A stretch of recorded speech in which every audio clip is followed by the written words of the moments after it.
Hey guys, today we're going to be taking a look at a Bullpup Rapidstrike I made.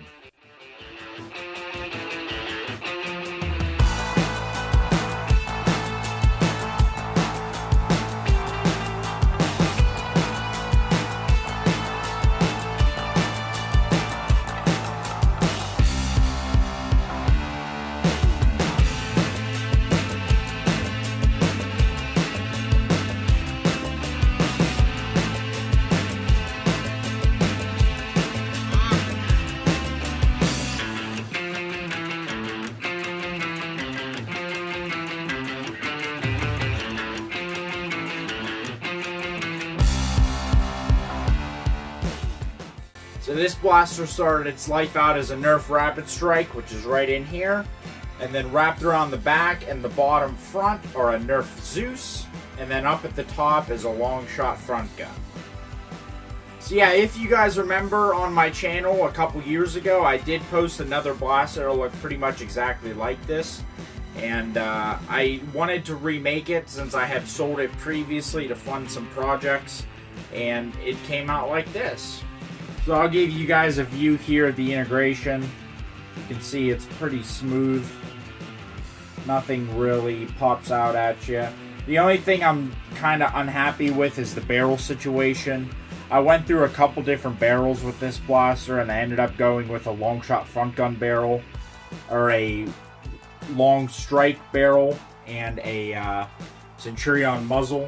But that ended up eating away some of the plastic in here, so you can kind of see some of the wiring and the switches, which isn't the cleanest, but it is what it is. And I just built this blaster to be a loner for my buddies who come to wars with me, so this is perfect for them. It has a perfect rev trigger, a perfect trigger, and everything functions like it should, and it should be really easy to pick up and play with. So that was the main goal of this blaster. So some features of this blaster: obviously it is a Rapidstrike, so it's full auto.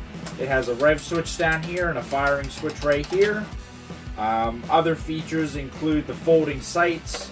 So this one's from a Rapidstrike and this one's from the Zeus. And it has some folding sights, so if you want to attach the rival red dot, you can. I don't have one of those, but I want to get one, and I want to have it for this blaster, just because that would look really cool on the top of this. Other features include a jam door that locks into place up top, so you can clear out all your jams no problem and get in there, get your grubby little fingers in, and clear out any jams you have.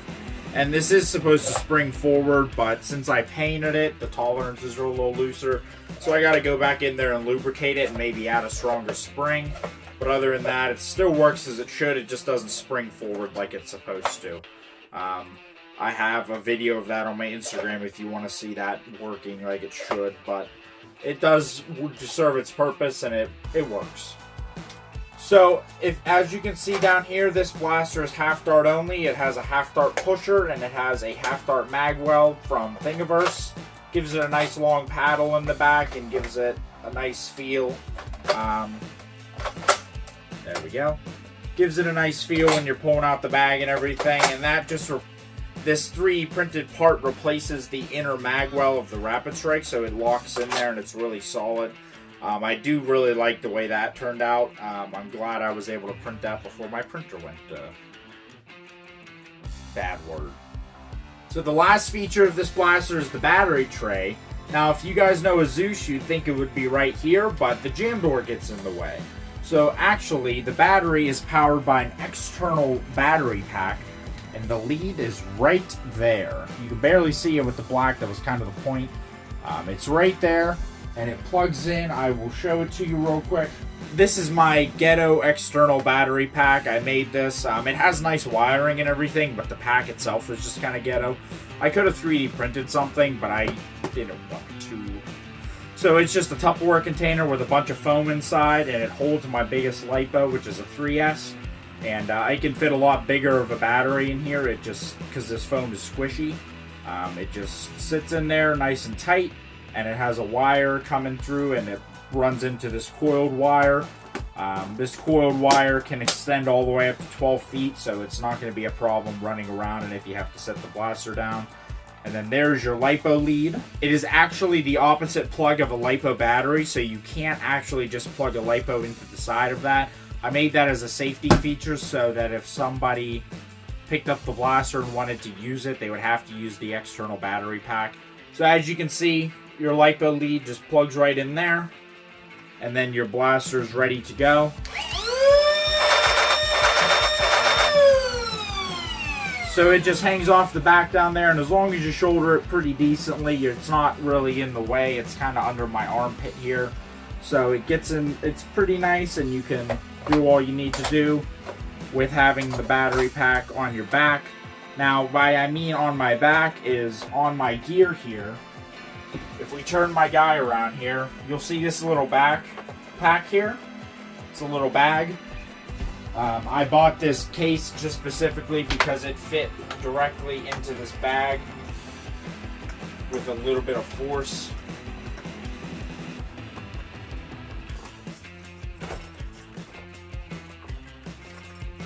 Then you just zip it up, and boom. You have an external LiPo ready to go on your gear. You can wrap around your body right to the top of the blaster. Everything's ready to go. It extends all the way out, so you don't have any problems with that. And it just attaches to my tack vest. So that's... I did this because I did not have enough room inside the blaster for a decent sized LiPo, and I wanted to be able to use this blaster all day. So I came up with this little system. It's based off Paper Skeletons 3D. I'll put a link to his Instagram down below.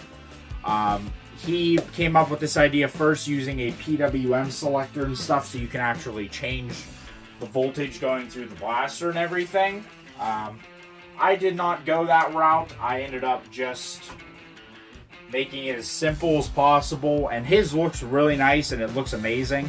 I probably just couldn't afford it, so I made my own, and I hope it works. It seems to be working okay, but we'll see after a day of playing on the field.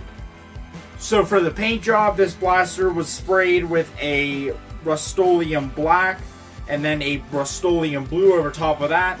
And then it was brush painted with various blues and a little bit of white.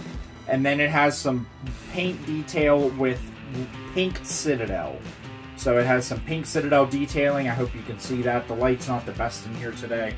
It's very cloudy outside. I don't have the best lighting in here. But I hope you guys can see the blaster does look really, really nice. I'll show some outside pictures of it too. But yeah, it's not the most complex blaster ever, but it is a very nice blaster. So let's stop talking about it and let's go outside and get some range footage and get some chronograph numbers. This is going to be the chrono test of the Bullpup Rapidstrike. Don't mind the battery pack there. I'm not putting on my vest right now. Let's get some chronograph numbers. 85.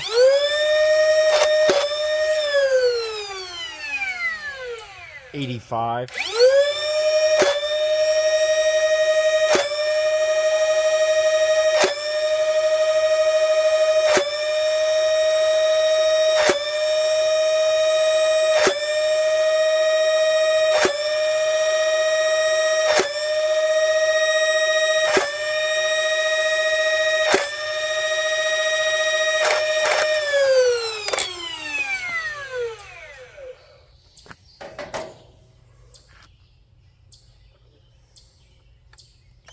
'So there we go. Looks like our highest was 126.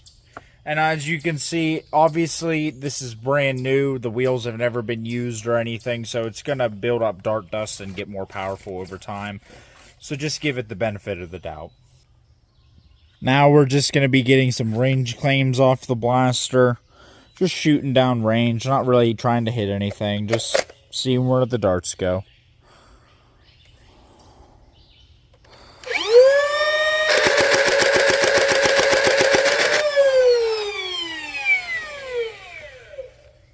So obviously I'm aiming a little bit to the left there because I'm trying to get it in the camera view. Let's see if I can aim straighter.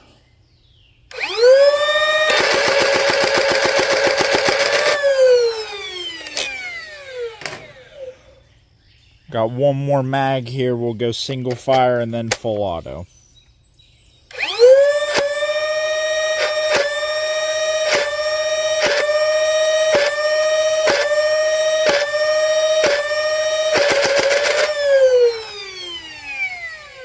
So as you can see, the blaster's doing pretty good. It's going to get more powerful over time as it adds dust to the flywheels.